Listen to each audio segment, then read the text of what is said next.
Muito bem, sejam todos bem-vindos a mais uma live. E aí, pessoal? Beleza? Tranquilo? Como estão? Tudo bem? Estão me ouvindo bem? Estão me vendo bem? Me avisem aí através dos comentários. Sejam todos bem-vindos, tá? Muito bem. A gente vai fazer uma live hoje com o meu querido Padre Ricardo, lá de Santos. Muito bem, pessoal. Olha aí, aí. Pessoal, beleza? Tranquilo? Deixa eu aceitar aqui o padre pra gente bater um papo.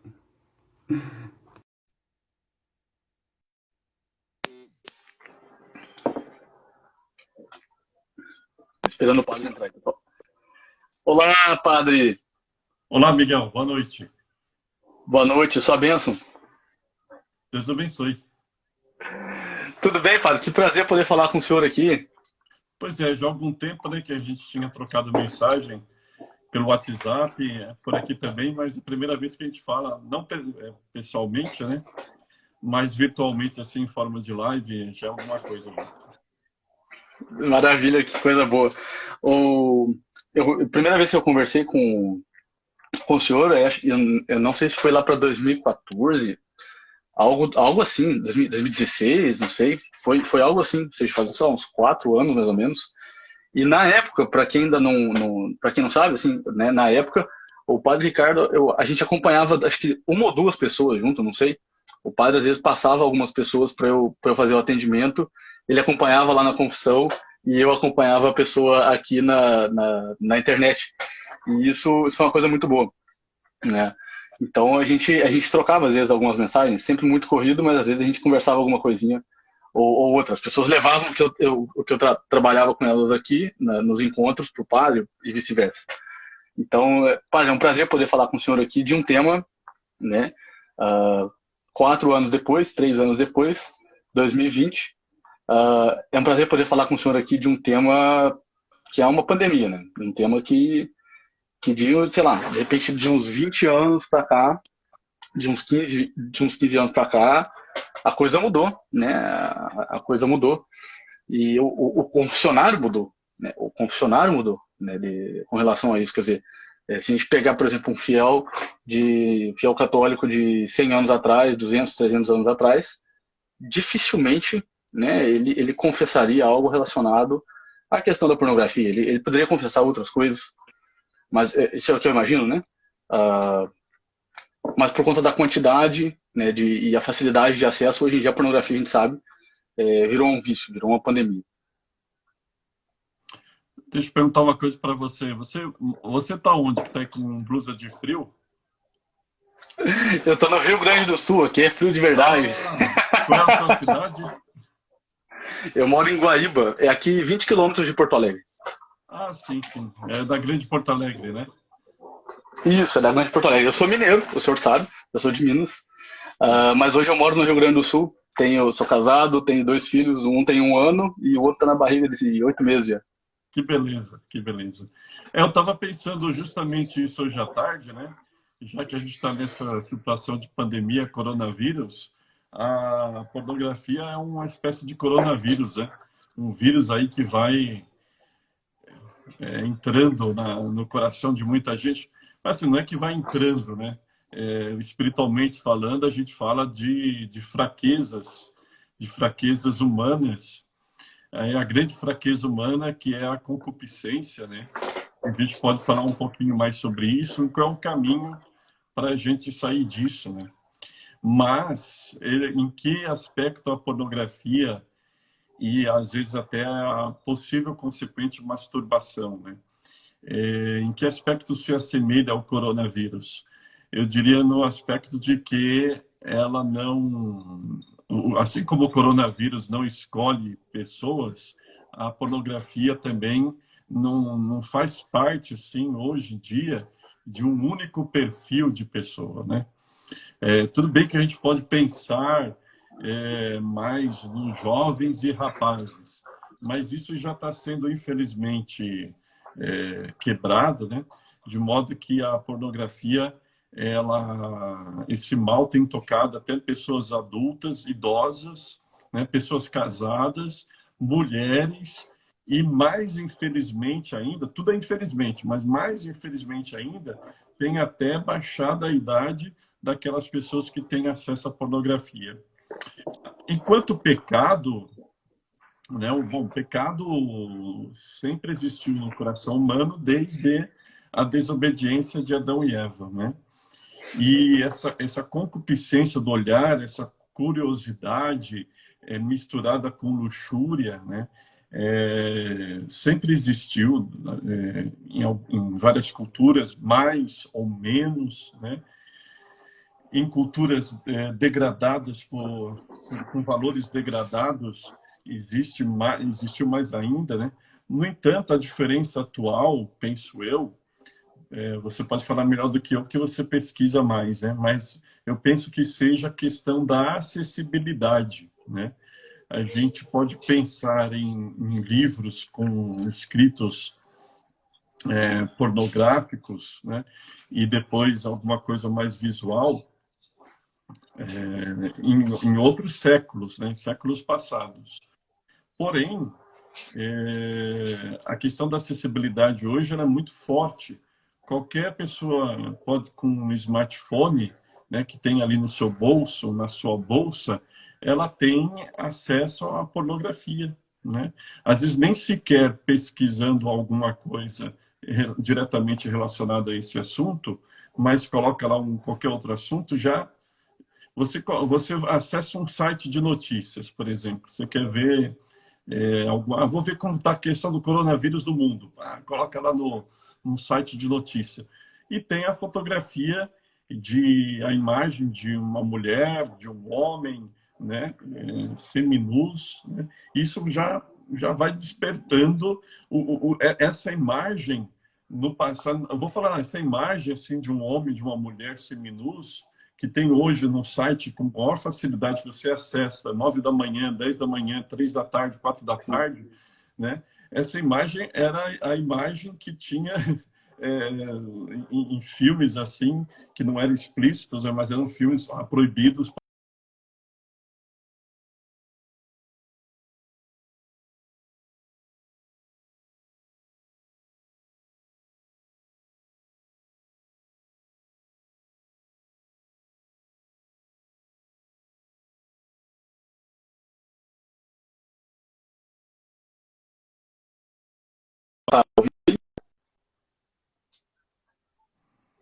Opa, voltou. Voltou. O frio está congelando aí a internet. Segue o baile, pai. O senhor está dizendo que as imagens hoje em dia, elas, de fato, né, uma imagem de um homem seminu seria apresentada num filme de antigamente como um filme, né, que não passaria em horário nobre, um filme proibido, por assim dizer, um filme de difícil acesso. E os assuntos também que são colocados nesses sites de notícias, né? Muito ligados à questão da sexualidade, até de um modo depravado, né? Claro que a minha abordagem aqui ela é mais espiritual, né? A questão do pecado, a questão da graça, né? Conforme você havia pedido para mim. Mas estou Sim, aí claro. disposto para a gente bater esse papo, tentar ajudar. Tem Sim. gente que procura, que nos procura, né? A mim como sacerdote, eu penso que você como psicólogo, querendo logo uma receita, né? Agora, eu falo da parte espiritual.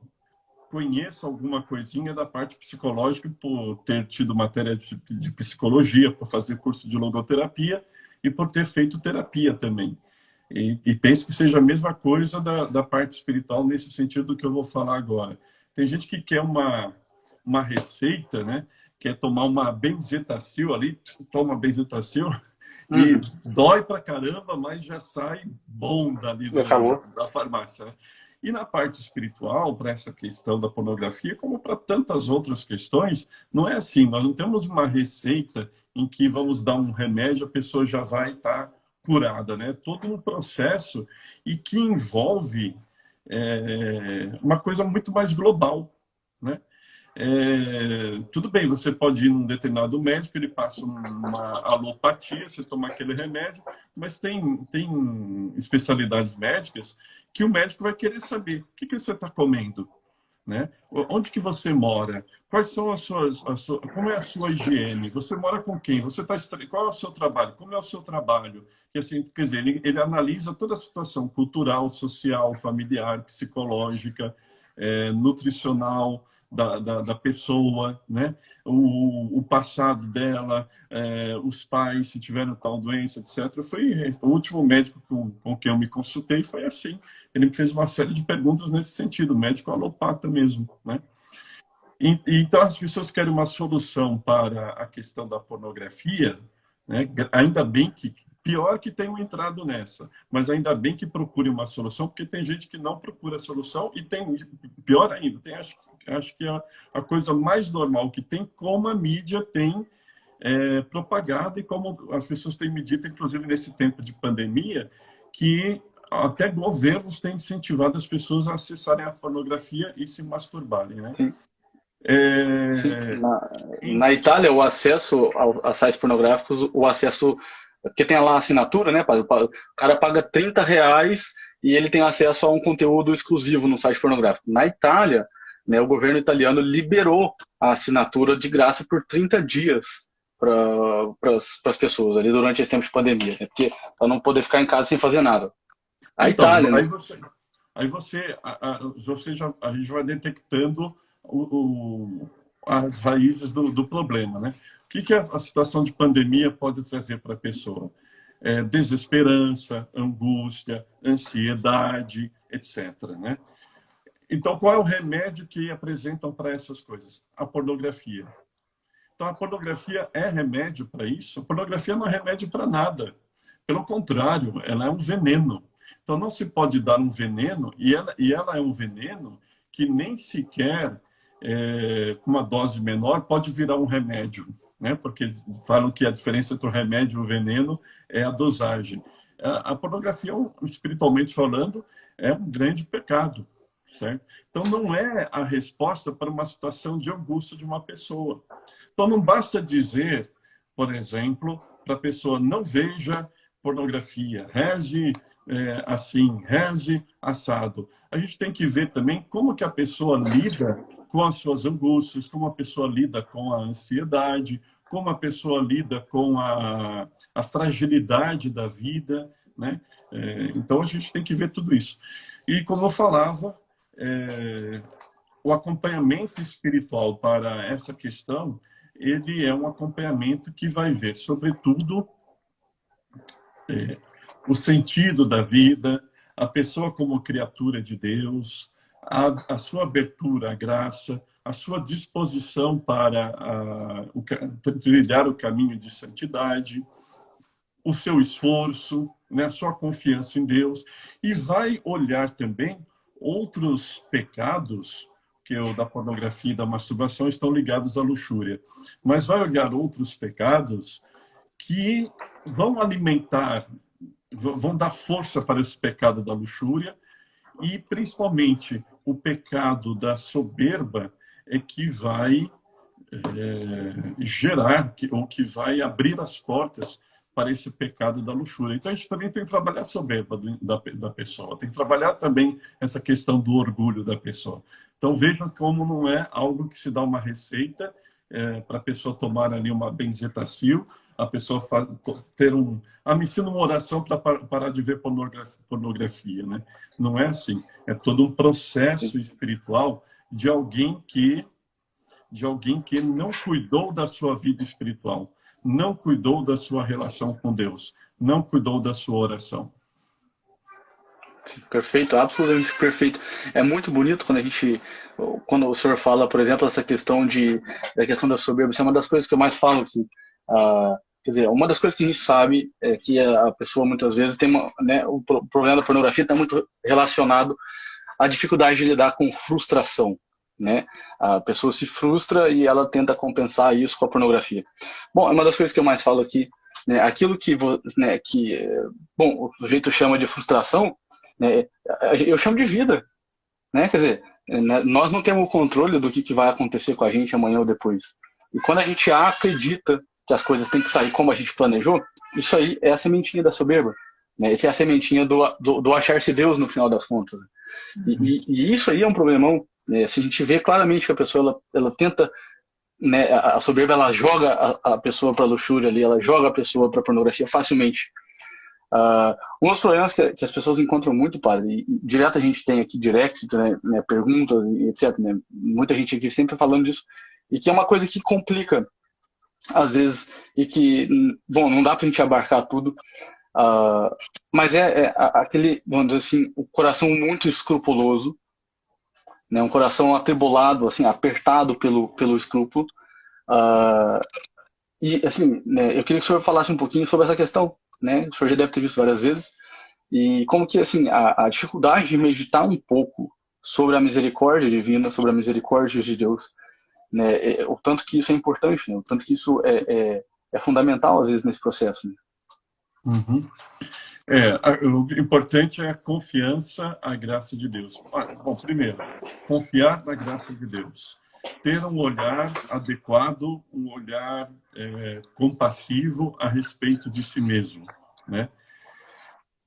Um olhar adequado é um olhar de que nós somos passíveis de erro, nós tendemos ao pecado. Eu até havia separado aqui algumas frases de São João Clímaco.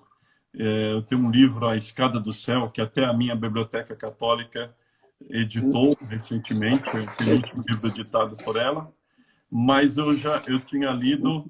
Opa, que beleza, eu recebi também. Tá tendo o plástico aí. Eu tinha lido o da edição da Eclésia, da editora Eclésia. E aqui São João Clímaco diz o seguinte, olha só que interessante: trazemos sempre conosco uma perpétua ocasião de morte e de queda. Então, esse é um olhar adequado a respeito de si, de que nós podemos cair sempre em qualquer ocasião, né? Então, por isso que nós devemos nos agarrar em Deus, devemos procurar a Deus. E o próprio São João Clímaco diz, numa outra passagem, sem ser esse capítulo da castidade, porque no livro dele tem um capítulo sobre a castidade, essa frase que eu tirei é desse capítulo, ele diz que a diferença entre a pessoa orgulhosa e a pessoa humilde está no modo como ela encara o seu pecado, quando ela peca. Como ela encara a si mesma, quando ela vem a pecar. Se trata de uma pessoa orgulhosa, ela vai olhar para si mesma como uma grande derrotada e dizer que esse caminho para a santidade é um caminho que não vale a pena ser trilhado, pelo menos por ela não vale a pena. Ela até pode acreditar nesse caminho, mas ela, como uma grande derrotada, não conseguirá dar continuidade nesse trajeto. Então, essa é a atitude de São João Clímaco da pessoa orgulhosa, né? Eu penso que o perfeccionista está muito ligado a essa atitude da pessoa orgulhosa. Enquanto que a pessoa humilde, ela vê a si mesma como uma pecadora, mas logo se levanta e corre para a graça de Deus, né? Corre para receber o perdão e continuar a sua trajetória na santidade, né? O perfeccionismo é muito diferente da perfeição. Nosso Senhor Jesus Cristo diz para que nós devemos ser perfeitos como Deus é perfeito. Agora, a nossa perfeição aqui, ela, nessa terra, não é uma perfeição como será uma perfeição no céu, né? O perfeccionismo, eu não tenho pensado assim, elaborado muito a respeito do perfeccionismo, mas aquilo que eu penso a respeito dele é que o perfeccionismo é uma coisa que encerra a pessoa em si mesma nas suas próprias forças. Enquanto que a pessoa que procura a perfeição entendida como santidade, ela busca isso em Deus, na graça de Deus. Por isso que ela procura, por exemplo, os sacramentos, né? Enquanto que a pessoa perfeccionista, ela coloca só confiança em si mesma, naquilo que ela é capaz de fazer, naquilo que ela entende como deve ser feito, e se ela vier a errar, ela vai ter a atitude de pessoa orgulhosa. Por quê? Em alguma coisa ela errou ali. E me parece também que a pessoa perfeccionista nunca está satisfeita consigo mesma, né? Eu vou dar um exemplo de pessoas que buscam uma perfeição ou um perfeccionismo, né? Uma performance assim perfeccionista na confissão. Tem pessoas que dizem que nunca se sentem confessando de um modo perfeito. Então, elas entram assim numa espécie de armadilha colocadas, a princípio, diríamos, por si mesmas. Mas se nós formos um pouquinho mais a fundo na questão da espiritualidade e sabendo que a nossa fé cristã crê na existência do diabo, nós não cremos... Nós sabemos que o diabo é forte, mas que nosso Senhor Jesus Cristo é muito mais forte do que o diabo. Então, é com Jesus que nós vamos vencer o diabo. Agora, nós não temos a força que o diabo tem. A nossa força é inferior à do demônio. E se a gente for um pouquinho mais a fundo, a gente pode entender isso como uma espécie de armadilha do diabo. Eu penso que o diabo está a todo momento soprando no ouvido da pessoa perfeccionista, a ponto dela achar que a sua confissão nunca vai ser perfeita. Portanto, ela vai deixar de se confessar. Né? Então, o perfeccionismo não é o caminho, não é o caminho para o cristão. O caminho para o cristão é o caminho da santidade. Né? Perfeito, absolutamente perfeito. Assim, isso é perfeito porque, vamos dizer assim, o perfeccionismo, né, o perfeito da Terra, o cara que quer ser perfeito na Terra, de algum modo não é a perfeição de Cristo, não é a perfeição do Evangelho, né? Porque parece que o perfeito da Terra, né, padre, como o senhor estava falando, é um perfeito que ele não quer desaparecer. Não é um desaparecimento. A perfeição do Evangelho é um desaparecimento, né? Porque quem é perfeito não sou eu, é ele, é o Cristo, né? Não sou eu, é ele. E o perfeccionista, na verdade, é a soberba, né? É de que eu não posso errar, porque, né, quem erra sou eu, então eu não sou tão bom assim. Né? Eu estava lendo, né, já faz um tempo, no livro da vida, de Santa Teresa, e ela fala exatamente o que o senhor estava falando sobre, né, do exemplo da confissão, e ela fala a seguinte coisa, né, com todo respeito a Santa Teresa, ela diz exatamente isso. Ela diz assim, ó, durante muito tempo eu acreditei que para fazer oração, para ter minha vida de oração, eu precisava ser perfeito. Então, como eu não vi as virtudes ainda encarnadas em mim, eu não tinha minha vida de oração. Eu parei de fazer. Eu parei de ter disciplina de oração. Eu parei de acordar no horário e fazer oração. Eu parei. Porque eu achava que eu precisava ser perfeito para poder fazer isso. Até que, num determinado momento, por alguma graça divina, eu percebi que aquilo era uma ilusão do demônio. E que o demônio me arrastaria assim a vida inteira. Até no final da vida me levar para a condenação. Uhum. Eu separei aqui uma outra frase de São João Clímaco, sobre a castidade, que ele diz assim: casto, ou casta, né, é a pessoa que com amor venceu um outro amor. A gente vê que a raiz da pornografia é entendido como uma espécie de amor próprio, um amor próprio exacerbado. Mas o amor próprio, o que é um amor próprio exacerbado? É um amor próprio que não se abre à integração com o outro. É um amor próprio exacerbado que não cria vínculo. Muitas pessoas se refugiam na pornografia porque tem medo de criar vínculos, tem medo de criar uma amizade, tem medo de um compromisso com um homem, no caso de uma mulher, com uma mulher, no caso de um homem, né? Então se refugia ali, dando prazer a si mesmo, vendo aquilo que ocorre, aquilo que vê é uma coisa prazerosa, porque o pecado ele sempre se reveste de um prazer, mas é um prazer desordenado. É um prazer. Vamos pegar a gula para a gente entender, depois aplicar para a questão da luxúria, né? A gula, veja só, nós temos o apetite para poder comer as coisas. Então, você fala assim, nossa, que baita vontade de comer uma pizza, assim, de calabresa, de mussarela. Bom, mussarela é muito simples, vai. De portuguesa, não sei o que e tal, né? Então, você tem aquele gosto de comer aquela pizza, né? E você come e fala, nossa, que pizza saborosa, muito bem feita, não sei o quê. Você come 2 pedaços, 3, aí você quer ir mais, né? Que você quer comer mais, quer comer a pizza inteira. Aí já é gula, já virou gula. E a gula não está relacionada necessariamente com a quantidade, né? Ela pode ser uma quantidade exagerada, ir além daquilo que eu precisava para me alimentar. Ela pode ser quando eu me alimento numa hora inapropriada. Por exemplo, o guloso está na missa e está pensando em comer. Tem que comer, ele leva até, sei lá, um pedaço de pizza lá no seu bolso lá e come alguma coisa assim, né?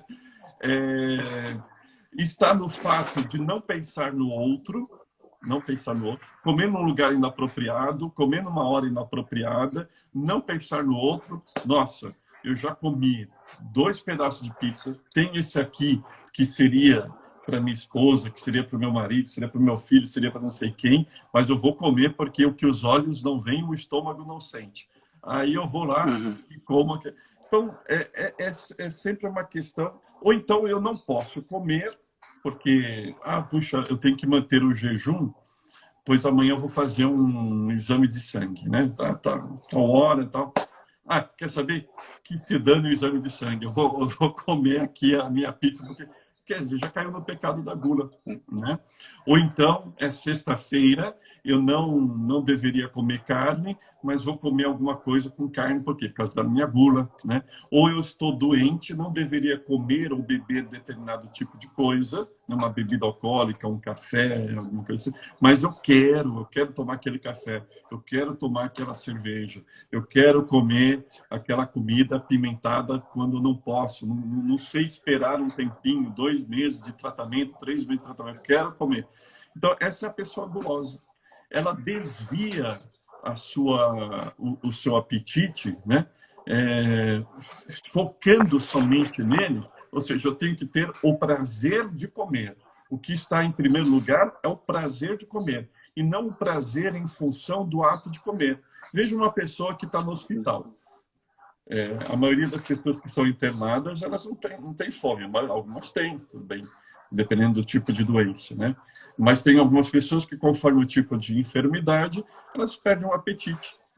Aí vem a pessoa, o funcionário da cozinha lá, deixa lá a comida. A pessoa, mas eu não quero comer. Aí os familiares, mas você tem que comer, você precisa comer. A nutricionista falou que você tem que comer. Mas não quero, não estou com fome. Ela não tem o prazer de comer, mas ela tem que comer. Então veja como o prazer de comer está em função da nossa sobrevivência. Enquanto que a sexualidade ela é revestida de prazer, mas em função de alguma coisa que é a continuidade da espécie, no aspecto biológico e social, né? A continuidade da espécie, né? E a união entre um homem e uma mulher, se falando de casais casados, né? De um casal casado, um homem e uma mulher, para gerar os filhos, mas também para ter aquela firmeza naquela união, naquela comunicação, naquela intimidade entre marido e mulher. Por isso que existe o prazer, né?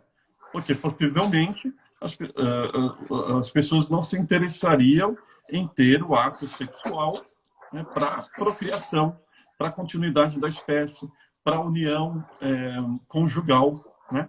Então, por isso que tem o prazer. Agora, onde está o desvio aí? Onde que está o pecado?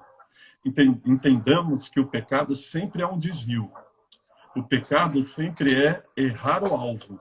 Quer dizer, eu desvio a coisa. Onde que está o pecado aí? O pecado está em fazer daquele prazer na sexualidade que está em função de uma coisa maior, social, e um valor moral maiores.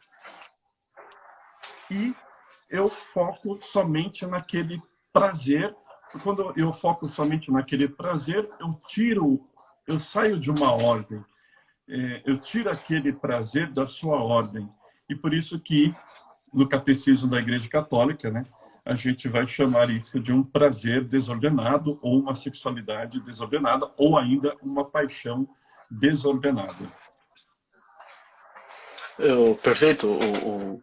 No livro do Karol Wojtyla, o Papa João Paulo II, o amor e responsabilidade. Lá pelas tantas ele fala, para que existe uma diferença, né, entre amar e usar. E que a maior parte dos erros que acontecem no amor acontecem quando a pessoa ela confunde o amar com o usar. Quer dizer, né, o amor ele não é utilitarista, né, ele não quer usar o outro, mas ele, vamos dizer assim, ele quer amar o outro. E aí ele fala uma coisa muito interessante, ele fala assim que o prazer, né, ordenado é o prazer que vem do fruir. Ou seja, é quando você frui, né, você usufrui de algo que é próprio da natureza daquele objeto. Ou seja, né, uma relação sexual entre marido e mulher é próprio da natureza da relação sexual o prazer. Então, daí não é um usar, é um fruir. Né? E na pornografia é exatamente isso que acontece, quer dizer, é um usar. Né? Um usar do quê? Né?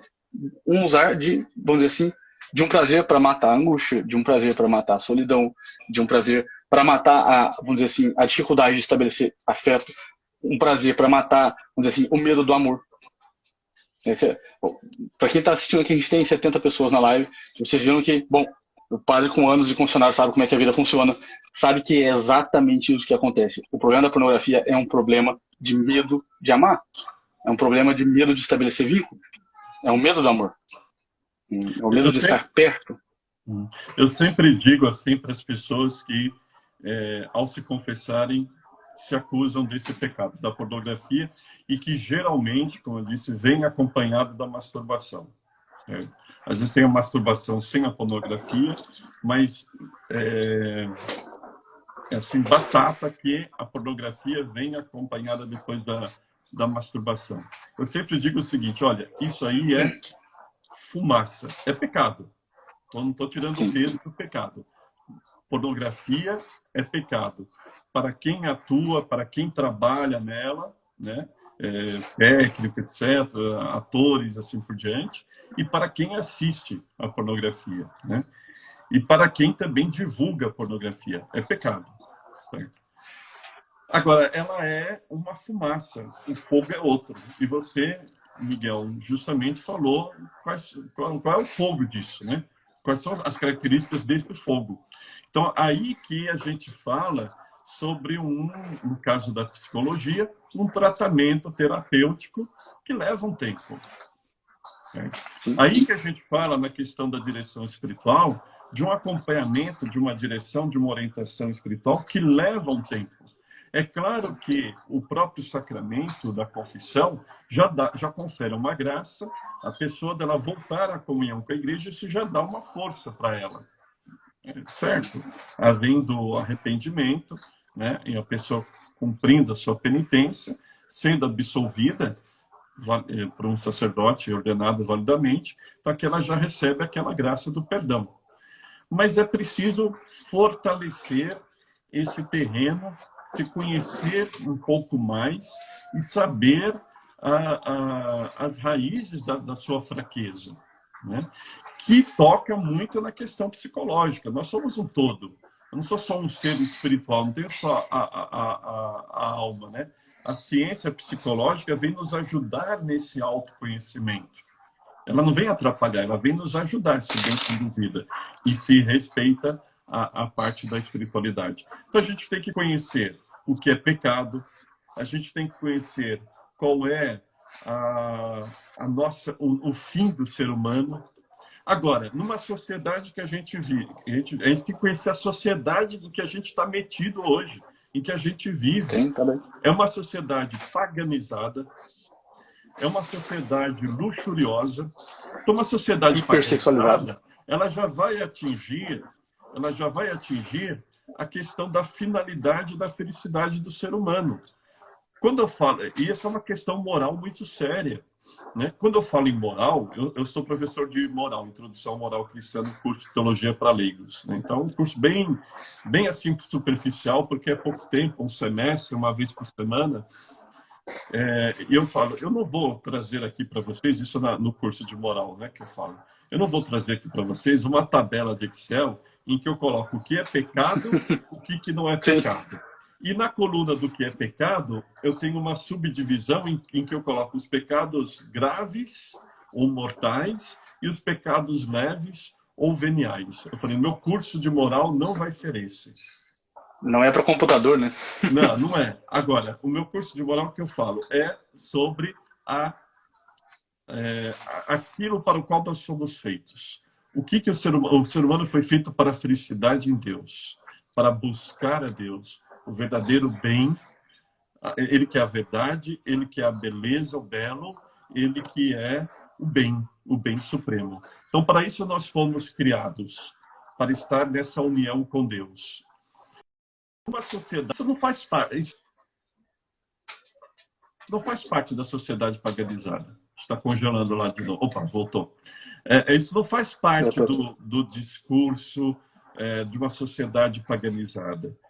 E quando não faz parte de uma sociedade paganizada, eu me refiro ao fato de que isso vai resvalar na educação escolar, vai resvalar no pensamento dos pais e no modo como os pais educam seus filhos ou deseducam, vai resvalar na mídia, como eu citava antes, a parte dos sites de notícias, vai resvalar na pornografia como indústria. Hoje nós temos uma indústria pornográfica que ganha muito dinheiro em cima dos trouxas, né? Porque você que consome pornografia é um grande trouxa. Você que está me escutando, que está nos assistindo, a mim, ao Miguel, é um grande trouxa da sua vida. Você fica consumindo pornografia. Você está dando dinheiro, é trouxa porque você está dando dinheiro, é trouxa porque você acha que está solucionando o seu problema espiritual e o seu problema de alma com um veneno, por isso você é trouxa. Agora, então isso resvala, ou seja, hoje nós temos uma outra moralidade. Então a gente tem que estar muito consciente disso, né?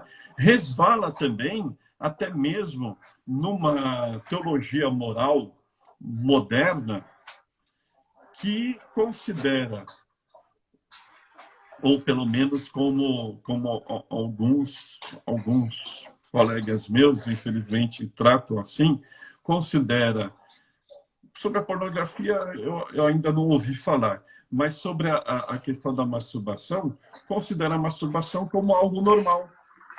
Sim, sim. E a masturbação sempre será um pecado. É claro que, veja só, uma criancinha, né? um serzinho pequenininho, uma criaturazinha humana pequenininha, que mexe nos seus órgãos sexuais, o Miguel pode falar melhor do que eu, não sei a partir de que idade que sente prazer, ela não está se masturbando.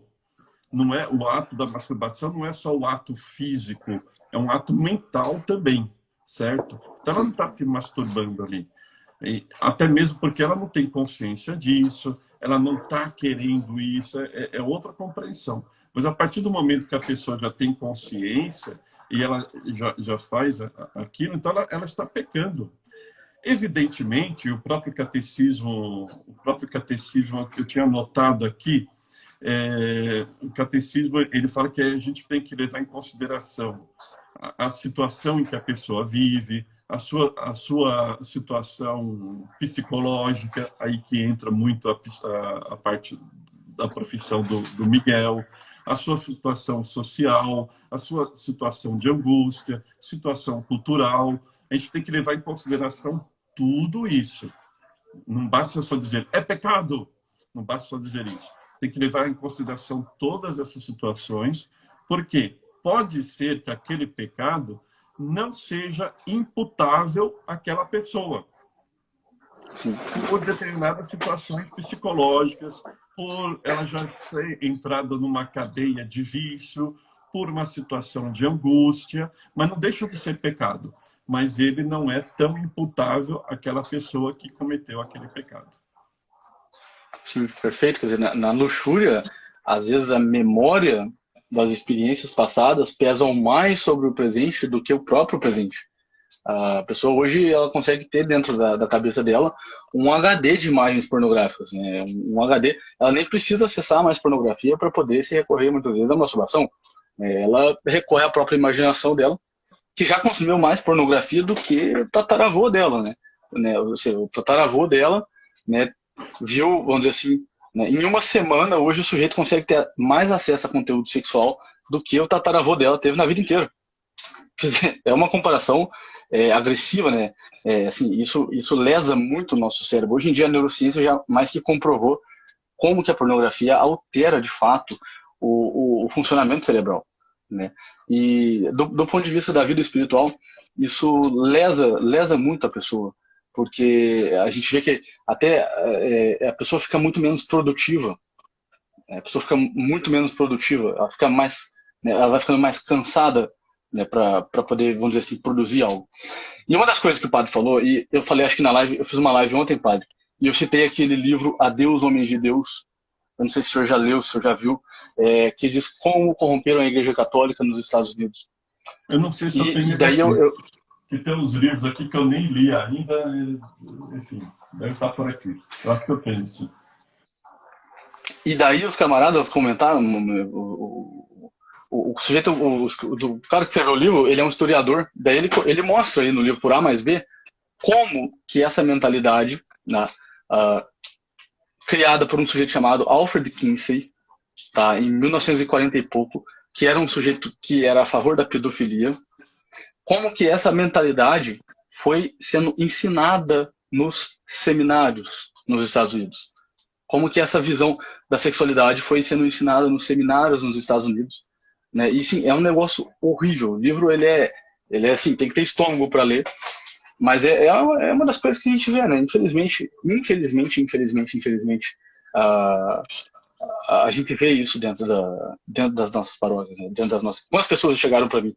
Ah, eu fui confessar para lá e o padre falou que a masturbação não era pecado. Quantas vezes eu já ouvi isso? Não, nem sei quantas vezes eu já ouvi isso, né? Mas o grande. Segundo a Ana Campagnolo, eu vou fazer uma live com a Ana no final do mês. A gente vai falar sobre a revolução sexual e as consequências da revolução sexual. Inclusive, uma delas, que é a própria pornografia, né, uma consequência direta da pornografia é o aumento do número de divórcios. É evidente, né, com essa, né, instigação total da sexualidade, da libido Tem uma total. tese, eu estou fazendo a live, agora as lives que eu estou participando, estou fazendo de pé aqui na minha biblioteca. Então, qualquer coisa, já pego o livro aqui agora. Tem uma tese na Pontifícia Universidade Gregoriana, da Emanuele Albanese, que é o seguinte, na área do direito matrimonial: pornografia e o consentimento matrimonial. A fruição da pornografia hoje e o seu influxo sobre o consenso matrimonial canônico.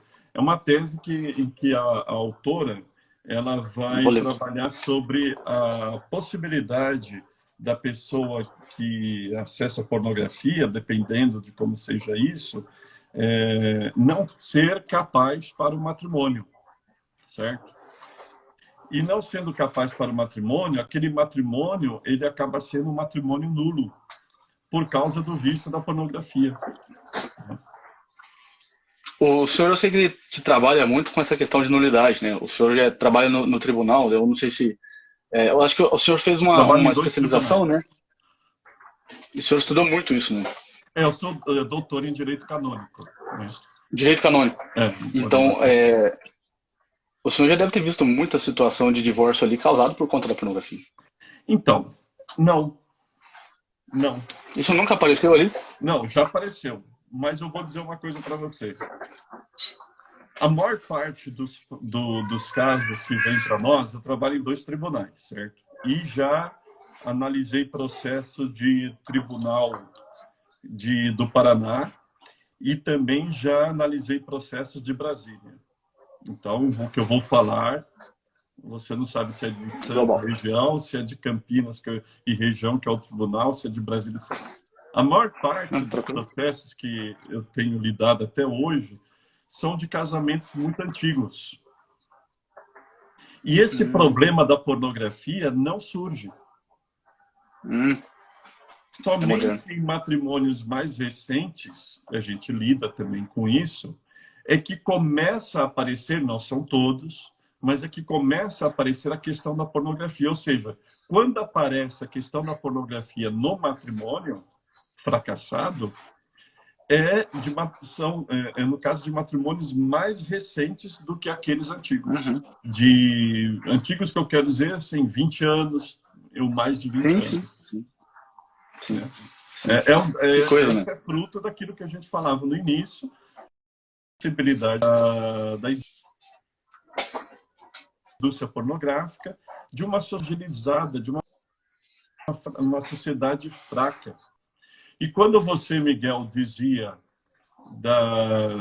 do HD de imagem que uma pessoa que acessa a pornografia ela tem, e que essa pessoa ela tem acesso a muitas imagens pornográficas que seu tataravô não fazia ideia, né? Veja só, São João Clímaco, ele já falava, evidentemente que não da pornografia, mas falava da castidade, do pecado contra a castidade, e ele vai dizer que a lembrança de um pecado cometido contra a castidade atrapalha muito, tem uma força A muito memória. grande para que a pessoa ela volte a pecar. E daqui eu já tiro assim uma dica, se é que eu já não dei algumas dicas durante a live, eu já dou uma dica para vocês. Leiam os santos, a vida dos santos. Leiam os padres da espiritualidade cristã, um deles São João Clímaco. Leia São Bernardo de Claraval. Leia Santo Agostinho. Leia. Se fortaleça espiritualmente falando, porque a sociedade hoje está fraca, os vínculos estão fragilizados, né? Existe toda uma indústria pornográfica que ataca a gente dia e noite, noite e dia. Como eu citei, a gente abre um site para consultar uma notícia e a gente é bombardeado por imagens que insinuam, que podem levar à pornografia. Então, essa é uma dica que eu dou. Essa é uma dica que eu dou. Perfeito, E perfeito. não encarem a pornografia, não se fixe somente no seu problema da pornografia. Amplie, sabendo que a pornografia, segunda dica, a pornografia é fumaça. Não deixa de ser pecado, mas ela é fumaça de um problema muito maior. Né?